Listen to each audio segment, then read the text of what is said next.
Before we proceed further in this course and talk about other features of MongoDB, let's first try to understand what is a cursor in MongoDB. And to understand cursor, we need to understand how the find method in Mongo shell works. So let's go to Mongo shell, and here currently we are in the e-shopping database. Let's first go ahead and let's first check what are the collections we have available in this database. So for that, I'm going to run show collections command. And in here you can see we have two collections, products and users. And in the products collection, we never inserted any document, so it is empty. And in the last lecture, from the users collection also, we deleted all the user documents. So if I go ahead and if I run user.find, so if I try to query this users collection using this find method, you will see that it is returning us nothing. That's because in the last lecture, we deleted all the documents from the users collection by using delete many method and passing a empty filter object to that delete many method. So in order to understand cursor, first we need some documents in this users collection. So let's clear the shell here. And in order to save some time, here I have created some user documents. So basically here I have an array, and in that array I have some user documents, some JavaScript objects to represent a user document. And here if you notice, I have specified this underscore ID field explicitly. Now this is not required, but I have done this because we are also interested in number of documents inserted here. So this is not mandatory, but this will help me to explain the concept of cursor. So what I'm going to do is I'm going to copy this array where we have some user documents. Let's go to MongoJS file, and in there on the DB object, I'm going to access the users collection, and on that I'm going to call insert many method. And to the insert many method, if you remember, we need to pass an array. So I'm going to paste that array which we copied from user.js file, and we are going to pass that array to this insert many method. And what this insert many method is going to do is it is going to insert all these JavaScript objects as a document in the users collection, and each of them will be inserted one after the other. So let me copy this command, and let's go ahead and let's paste it here in the Mongo shell. So for that, all you have to do is you have to just right click and select this option, paste anyway, and it is going to paste that command. Now if I go ahead and if I press enter, you will notice that here we have total 46 documents. So here the underscore ID has a sequential value from 1 to 46. So total we have 46 documents which we want to insert in the users collection. So if I go ahead and if I press enter, you will see that those documents have been inserted. So keep in mind that the index of document in the collection starts from 0. So at the 0th index, we have document with ID value as 1. At the first index, we have the document with ID value as 2. And at the 45th index, we have a document with ID value as 46. Let's clear the shell here. And let's go ahead and let's query the users collection by calling the find method on the users collection. And now you will notice that when we are querying this users collection, it has returned us only 20 documents. Now, why is that? Because we inserted total of 46 documents. So in our users collection, we should have 46 documents. But when I'm trying to query this users collection using the find method, it is only returning me 20 documents. It is not returning me all the documents, all the 46 documents. And if you notice, to this find method, I'm not passing any filter object. So when we don't pass any filter object to this find method, as we have learned, it should return us all the documents from the collection. But that is not the case here. So the question is why it is returning us only 20 documents? Why it is not returning us all the documents? Well, there is a reason behind that. So let's say in your collection, if you have 20 million documents, and if you use find method to fetch all those 20 million documents at once from a collection, it is going to crash the application, because fetching 20 million documents, it is going to take a lot of time and it requires a huge network bandwidth. So fetching 20 million documents will overload the bandwidth, and it will also affect the performance of the application. And that's why what MongoDB does is it does not return you all the document at once when you try to query a collection using the find method. When you use find method to query a collection, MongoDB sends you the documents in batches, in small sets. And because of this, first of all, it improves the performance of the application, and it also prevents the overloading of network bandwidth. And in that way, it prevents the application from crashing. So here what MongoDB has done is, we requested for all the documents from the user's collection using the find method. But instead of returning all the documents, it returned us a set of documents. And this set of document is stored in an object, and that object we call as cursor. So basically here, find method has returned us a cursor, and a cursor is nothing but an object which points to this set of document. So remember that when we use find method on a collection, it does not return us a list of documents from the collection. It returns us a pointer to a set of documents in the collection, which we call as cursor. That means here, this find method, it has returned us an object, a cursor, which is pointing to this set of documents. Now, if we want to fetch another set of documents, that means if we want to fetch another 20 documents from this user's collection, here you can see we have this message, type IT for more. So if we go ahead and if we type IT and if we press enter, MongoDB is going to return us another cursor, and that cursor will point to these set of documents. And in these set of documents, we have documents from ID 21 to 40. If I type this IT command again, it will return us the next cursor. And in the next cursor, that will point to this set of document where we have documents from ID 41 to 46. So in this way, find method is returning us a cursor. A cursor is a pointer to a set of documents. Okay. So to understand it diagrammatically, whenever we try to fetch a document from a collection, we call find method on that collection. And MongoDB does not return us all the documents from that collection. Instead, what it does is it returns us cursor. A cursor is an object which points to a set of documents in a collection. So for example, let's say this cursor 1 is pointing to first 20 documents in this user's collection. This cursor 2 is pointing to next 20 documents in the collection. And in the same way, we will have multiple cursors pointing to different set of documents in the collection.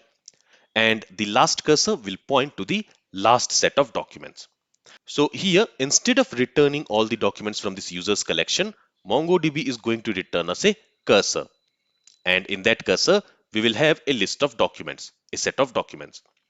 When we type IT command, what MongoDB does is it returns us the next cursor, the next set of documents. Okay. So a cursor in MongoDB is a pointer to a result set of a query. It allows you to iterate over the results one document at a time rather than fetching all the results at once. And this is particularly useful when dealing with large data sets as it prevents memory overload and improves performance. Okay, let's go back to Mongo shell. So this is what a cursor is. Let me go ahead and let me clear the console and let's query the user collection one more time. So here it has returned us the first cursor, the first set of documents. So remember that when we query a collection using this find method, it returns us a cursor. It returns us documents in batches. And a cursor is a pointer to a set of documents in a collection. And keep in mind that a cursor is nothing but an object. And the default size of a cursor is 20 documents per cursor. As you can see, every time we request for next cursor, it is going to return us the next 20 documents. So that is the default size. But it can also be configured. And we will talk about it in the future lecture of this course. Now remember that when we are working in Mongo shell, to request another batch of document from a collection, to request the next cursor, we can simply type IT command and it is going to return us the next cursor, the next set of documents. But when we are working with MongoDB using a programming language or server-side framework like Node.js or PHP, there we will not have this IT command to fetch next cursor. So in order to work with cursor in a programming language, the language driver provides certain cursor methods which we can use in that particular language. For example, one of the cursor method is toArray method. So let me clear the shell again. And now what we can do is on this find method. So using this find method, we are going to query the user's collection. On that, we can call this toArray method. Now, what is the use of this toArray method? Well, what this toArray method will do is when the find method has returned us a cursor, the toArray method will automatically request for next cursor. When we have the documents from the second cursor, it will automatically request for the next cursor. In this way, we do not have to manually call the next cursor. ToArray method will do that automatically for us. And at the end, in the result, we will have all the documents from the collection. So if I go ahead and if I run this command, where on the find method we are calling this ToArray method, you will see that it has returned us all the documents. Here what has happened is, when the find method returned us the first cursor, immediately after that, the ToArray method requested for the next cursor. And once we received the second cursor, immediately it requested for the third cursor. So it might seem like we have received all the documents at once, but that is not the case. Here also, we have received these documents in batches. The only difference is here we do not have to type the IT command to fetch the next set of documents. That will be taken care by toArray. Once the first cursor will be received, this toArray method will automatically make a request to get the second cursor. Once the second cursor is received, it will make a request to get the third cursor. And in that way, instead of manually calling each cursor, we will receive all the documents from each cursor in the result. I hope this point is clear. So let me go ahead and let me clear this shell. Now, in the language drivers, the method name will be same. It will be toArray only, but the syntax might be a little bit different. So for example, in the Node.js driver, the method name will be toArray. So here, as you can see, it is using the camel case notation, just like how we use it in JavaScript. So based on the programming language, the syntax will be used. And in PHP, it will be something like to_array, because in PHP, we use this type of syntax where we separate the words using underscore.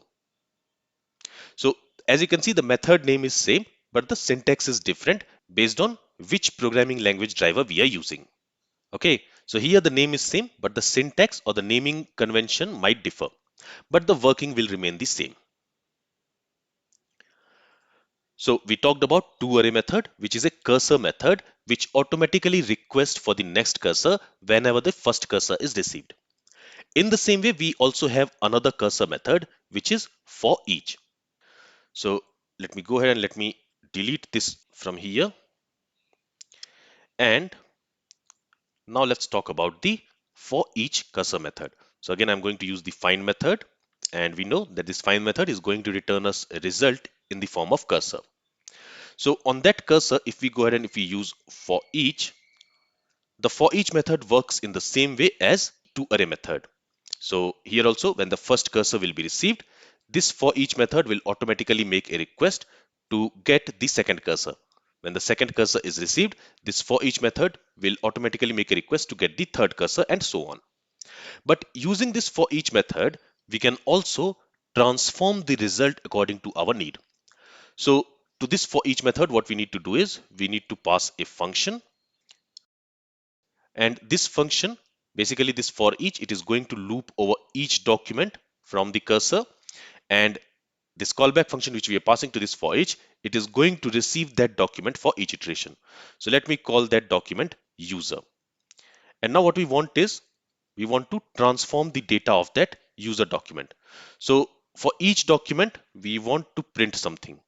Let's say we want to print maybe user name and then the name of the user. So each user document is going to have a name property, and we want to print that name property. So using this for each method, we can transform each document according to our need. And once this for each method has looped over all the documents of a cursor, it is automatically going to request the next cursor. Once it has looped over all the documents of the second cursor, it will again go ahead and request for the next cursor, and so on. And the callback function which we are passing here, in this callback function, we can write the logic to transform the document data. Here, we are simply going to print the name of the user. So if I go ahead and if I run this command, let me copy it, and here let's go ahead and let's paste it.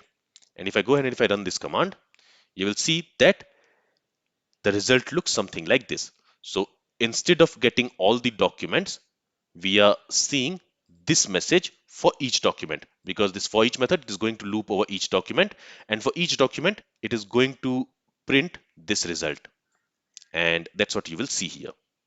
Okay, so this for each method, it is going to loop over each document present in the cursor. It will apply the transformation logic to each document. Once it has processed the last document in the cursor, it will automatically request the next cursor, and then it will again iterate over each document in the new cursor and apply the transformation logic. And just like toArray and for each method, we also have other cursor methods as well. And we will talk about them in great detail in the future lectures of this course. Alright, let's clear the shell again. Now, in one of the lectures, we learned that we could call pretty method only on find method. We cannot call it on any other method like findOne. So if I say db.users.find, on this find method, I can call pretty method. Okay, if I press enter, we will not get any error. But if I try to call this pretty method on findOne, and if I run this command, you will see that we have an error, and it says pretty is not a function. Basically, we cannot call this pretty function, this pretty method on this findOne. And the reason for that is pretty method can only be called on a cursor. And since find method returns a cursor, on that cursor we can call the pretty method. But findOne method does not return us a cursor. It returns us a single document from a collection. It does not return us a cursor. And that's why when we are trying to use this pretty method on this findOne, it is giving us this error, because pretty method can only be called on a cursor. So this was a brief overview of what cursor is and why MongoDB returns cursor when we use find method to query a collection. When we use cursor, first of all, it saves the network bandwidth. It makes sure that the bandwidth is not overloaded with a large set of return data. It also improves the performance of the application as the data is fetched in small chunks. And since the data is fetched in small chunks, it prevents huge data processing, thereby preventing your application from crashing. So this is the advantage of having cursor. So in this lecture, we had a high-level overview of what is a cursor and what is the significance of having a cursor. Now, we are going to talk about cursor in more detail in the future lectures of this course, but for now, this high-level overview should be enough to understand what is a cursor and its significance. This is all I wanted to cover in this lecture. Thank you for listening and have a great day.